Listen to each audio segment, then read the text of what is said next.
It's home construction like you've never seen before. An entire home built on a factory line, assembled on site in 2 short days. We actually built from the inside out. All right, going up. The water came rushing in. When disaster strikes, This was what we called our master bedroom. it can take months, even years to build a new home, but not anymore. Our house is just getting dropped off, and we get to walk right in, and that's it. From factory to freeway Crazy, guys. It's freaking crazy. to foundation, you're about to meet the next generation of prefab homes. You guys need to hustle up, okay? And they aren't what you think they are. I'm looking for something much higher end. Oh my God. Everyone back!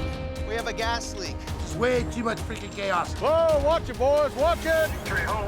Stop.